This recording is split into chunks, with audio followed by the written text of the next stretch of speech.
Grabatzen ari garen unean arratsaldeko 6etatik 17 minutu igaro diren honetan, Villarrealek eta Realak, Villarrealen Zeramika estadioan jokatu duten eSports Ligako 32. jardunaldiko norgehiagokaren analisi egingo dugu. Norgehiagoka azkenerako bina amaitu da eta honen bestez txuri-urdinek puntu bat eskuratu dute. Gogora ezagun, aurreko jardunaldian batetik Villarrealek irabazi egin ziola Betisi Villamarinen 1-2 emaitzarekin. Realak berriz partida oso eskasa jokatu ostean galdu egin zuen Mallorcaren aurka 1-2 emaitzarekin. Horiek horrela, bi entrenatzaileek honako 11 hauen aldeko apustua egin dute. Batetik, Villarrealek 4-4-2ko Marcelinoren ohiko sistema atera dute. Luis Junior izan da tepean, protagonista izan da gaurkoan eta ez onerako. Lauko lerroan atzealdean Kiko Femenia izan da eskuinaldetik, Sergi Cardona ezkerraldetik eta Joan Foyt eta Logan Costa atzealdearen erdialdean. Zelai erdian kokatu dira Dani Parejo eta Santi Comesaña, hegaleko jokalari aurreratu moduan eskuinaldetik Jeremy Pino, ezkerraldetik Denis Suárez eta goian Aioze eta Tierno Barri izan dira momentu oparoan dauden bi jokalari, inolako zalantzari gabe. Reala berriz 4-3-3ko ohiko sistemarekin irten da, gaurkoan Martin Zubimendiren utsunearekin gainera. Remiro izan da tepean, lauko lerroan atzealdean Amari Traorek jokatu du eskuinaldetik, Haienek jokatu du ezkerraldetik, Elustondo eta Jon Martin izan dira atzealdearen erdialdean. Euskarri moduan kokatu da Beñat Turrientes, barnekaldetik laguntzaile Lukas Susic eta Pablo Marin zituela, eta goian eskuinaldetik Takekubo izan da, ezkerraldetik Sergio Gómez eta goian Mikel Oyartzabalek jokatu du. Epailea Cuadra Fernández izan da, Trujillo Suárez izan du barrean laguntzaile eta gaurkoan epaileak hartu dituen erabaki batzuk esango nuke soka luzea ekarri dezaketela Castellongo lurretan. Kontua kontu, partida ez da bat ere ongi hasi Realarentzat. Lehen da biziko minutuetan egia da, baloiaren jabetza txuri urdinena izan dela. Pablo Marin ikusi dugu beste askotan bezala jokoan asko sartzen, zelai erdian egia esan gehigarri handia da Realarentzat Pablo Marin, eta gaurkoan ere lehenengo minutuetan alaxe izan da, eta 7. minutuan Sergi Cardonak pasea egin dio hegaletik Jeremy Pinori, bigarren zutoinera, zenbait jokalariren tartetik pasada, eta Jeremy Pinok lotailu gurutzatua utzi zuen. Ez da lehengo Jeremy Pino behar bada Villarrealen nabarmentzen hasi eta Espainiako selekziora eraman zuten, lehen aldiz eraman zuten Jeremy Pino hori behar bada ez da. Askotan lotailu gurutzatua usten duten jokalariekin lehenik eta behin arazo nagusia abiaduraren galera izan ohi da, eta bestetik berriz batzuk hobeto berreskuratzen dira, beste batzuk ez, esate baterako bi muturretan ditugu, batetik Mikel Oyarzabalen egoera eta bestetik Ansu Fatirena, Bartzelonako jokalariarena. Ansu Fatik ez du bere maila inondik inora berreskuratzerik izan, Oyartzabalek bai eta Jeremy Pino ere ikusten da pixkanaka bintzat lortzen ari dela maila hori hartzen, eta gaur gainera berak egin du partidako lehen gola. Reala erreakzionatu beharrean zen, egia esan oso albiste txarra izan da Realarentzat, ez bakarrik golagatik, baizik eta aurten partidei buelta ematea kostatzen ari zaionarekin talde txuri urdinari, noskietzen testu inguru bat ere erraza Zeramika estadioan jarri zaiona, baina arraunean jarraitu beharra zeukaten, eta golaren ostean egia da susperraldi txoa ez dela etorri. Momentuan Villarrealek jarraitu du erasoan hegaletatik minik eragarria egin dute gaurkoan Castellongo, gainera bigarren zatian ere aldaketa batzuk egin behar izan ditu Imanolek eta asko atzealdean izan dira, eta hori Villarreal hegaletatik egiten ari zen minagatik zen egin handi batean, bai Kiko Femenia eta bai Sergi Cardonak erdirak eta asko jarri dituzte, aurrean gainera Tierno Barrik sekulako arriskua dauka, ez area barruan soilik, baizik eta areaz kanpo ere baloia hartzen duenean eta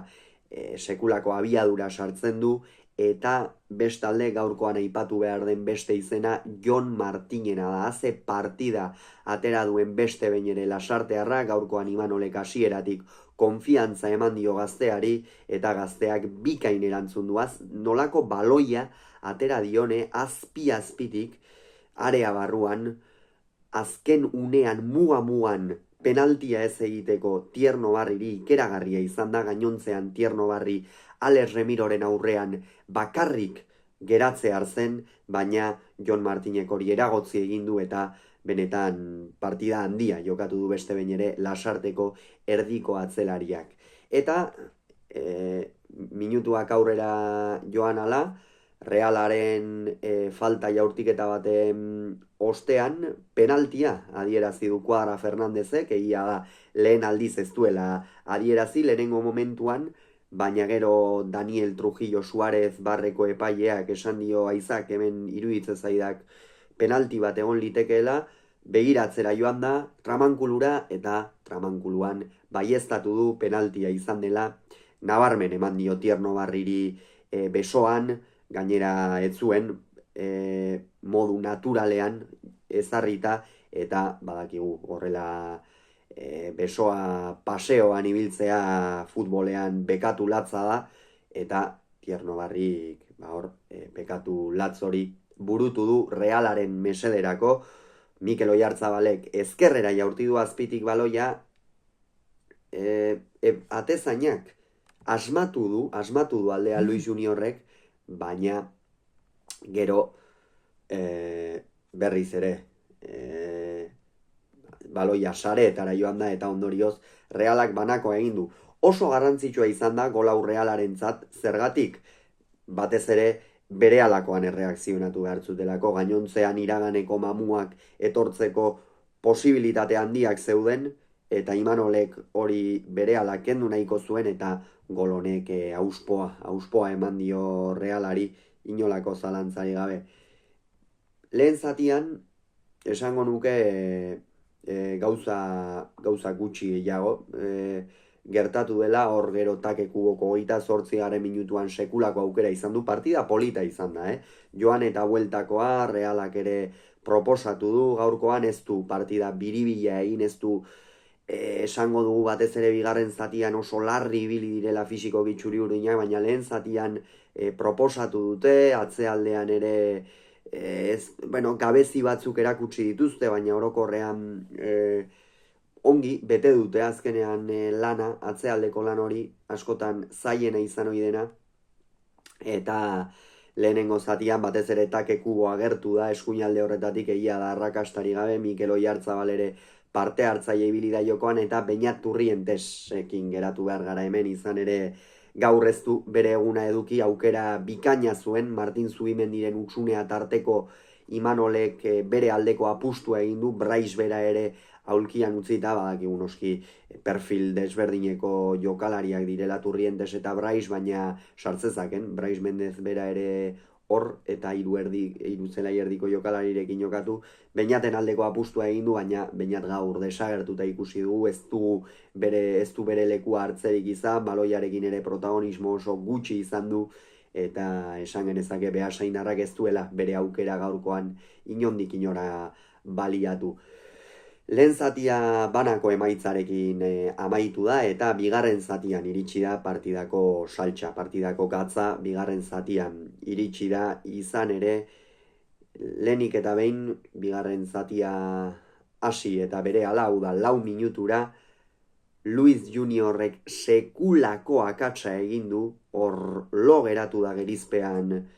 Villarrealeko atezaina, Mikel Oyarzabalek badakigu zenolako grina duen presionatzerako garaian, azken unera arte baloiaren bila joaten da, eta beti atezainak asko behartzen ditu. Gaurkoan Luis Juniorrek ez du etortzen ikusi, ez du berehalakoan askatu baloia, eta askatu duen unean Mikel Oyarzabali eman dio hortxe zegoen eibartarra azti, esperientzia du jokalaria, Realeko kapitaina, galdetzen dira, askotan zalantzan jartzen da bere lana, baina gaurkoan beste behin ere erakutsi du zenolako konpromesua duen Realarekiko, eta beste gol bat egin du gaurkoan gainera, 2 gol, bata penaltiz, bigarrena hause, eta beti hortxe dagoen jokalaria inolako zalantzari gabe. Baina askotan futbolean eutsi egin behar izaten zaio markagailuari, bigarren zatian ere aldaketak egin ditu Imanolek, aldaketa bat kasu honetan Susic kendu eta Patxeko sartu du, hau da atzelari bat gehiago sartu du zelaierdiko jokalari bat uko egiteko, eta ein batean ez dut uste osongi atera zaionik. Bai behar bada atzealdean sendotasun gehiago lortzeko eta Villarrealek ez hainbeste jokaldi kateatzeko, izan ere lehen zatian baloi asko sartu ditu area barruan, Tierno Barri eta Aioze Realeko atzealdeari burua uste asko ematen ari ziren, Aritz eta Jon Martin tarteka sufritzen, eta Patxeko aspaldiko partez sartu du Imanole gainera, hortxe atera da Elizondoarra eta bost lau bateko sisteman geratu da Erreala, esan bezala erdilari bat uko egin eta atzelari bat gehiago sartzeko. Eta minutuak aurrera egin ala aldaketa egin du, Marcelinok berak ere Villarreal galtzen ari zen, bat eta biko emaitzarekin Denis Suarez kendu du Nicolas Pepe sartzeko. Egia esan Denis Suarezen partida ez da oso azpimarragarria izan, bai Aiozek eta bai Tierno Barrik askoz ere protagonismo gehiago izan dute, Jeremy Pinok baita ere, eta Denis pixka bat hor ezerezean bezala geratu da, eta hortikan etorri da noski bere aldaketa hori, eta bere ordez Nicolas Pepe atera da, jokalari ezkerra, behar bada perfil horretan jokatzeko egokiagoa, aldatu egin du aldez Jeremy Pino bera ere, eta esan 2 bala zituen hor Villarrealek, baina Nicolas Pepe saiatu bada ere, esango nuke haienek ongi eutsi diola jokatutako minutuetan, eta gero Javi Lopezik kostatu zaio 70 eta honen ostean, aldaketa honen ostean, Jeremy Pinok Aiozeri erdirak eta ipini dio, eta Aiozek ez du barkatu, esan Realaren atzealdeko akats handi xamar bat izan da, 2 goletan atzealdea ez da bat ere finibili, eta hori hobetu beharreko gauza bada, inolako zalantzari gabe, gainontzean garaipenak eskuratzea zaila izango baita, eta bai, Imanol horretaz noski konstiente izango da, eta hortxe, gol horrek sekulako mine eman dio Realari, eta hortikan aurrera jada Villarreal jaun eta jabe izan da, haien eta Amari Traorek kendu ditu, Amariren partida gaurkoan, ez du behar bada erasoan beste partidetan bezain besteko presentziarik izan, haienek behar bada apur bat gehiago, baina atzealdean euren egaletan ere asko sufritu dute gaurkoan, eta Imanolek zerbait aldatu beharra zeukan, batez ere Nicolas Pepe atera berri zelako, eta hor nekatutako atzelariek ikeragarri sufritu dezakete. Jon Mikel Aramuruk partida ona egin du, ongi bete du, baina Javi Lopezek ez ikusten da, aurtengo denboraldia ez dela berea izaten ari, ez da maila ona ematen ari, akats asko egiten ditu, oso bigun aritzen da batez ere area barruko baloi horietan, eta gaurkoan hori ikusi da, ez da, inolako zalantzari gabe. Eta 78. Minutuan Barrak balio gabe utzi du Villarrealen gol bat, ongi utzi du gainera balio gabe, izan ere Jeremy Pino apur bat aurreratuago zegoen, Realeko atzealdeak hor zorionez ongi jaurti du marra, eta ondorioz balio gabe geratu da gola, baina Villarreal abisatzen ari zen, Sergi Cardona eta Dani Parejo kendu ditu Pedraza eta Pape Gueye sartzeko, Sergi Cardonak txartela ikusi du, eta hor, Marcelinok ikusi da, ez zuela gehiago arriskatu nahi, Dani Parejok ere partida, Realeko erdilariek esango nuke ongi presionatu dutela, ongi egin dutela bera ez bere eremuan sartzeko, Dani Parejo azkenean badekigu ez dela jokalari azkarra, baina asko sortzen duena, eta jokoari norabide handi ematen diona, eta beti deseroso eduki behar den horietakoa da, eta Sergi Cardonak ere horixe goleko pasea eman du, gerora ere beste pase bat eman du Jeremy Pinoren golean, baina kasu horretan balioa geratu da, eta horixe. Eta Pedraza eta Gehie atera dira, Pedraza ere erasokor aritu da, Pape Gehie zelai erdian ez ezik ikusi dugu askotan areara ere iristen, eta bai, Villarreali asko eman dion jokalaria. Turrientes kendu 70. hitz egin dugu, beinatetaz ez du bere aukera baliatu gaurkoan, Olasa Asti atera da, eutsi dio Realaren erritmoari, inolako zalantzari gabe, eta bai, fin aritu da Jonander Olasa Asti, eta hor Villarreal jaun eta jabe zen, 84. minutuan Pape Gehieri beste gol bat balio gabe utzi dio Kuadra Fernandezek, Aiozeren jokozkanpokoa tarteko, eta hor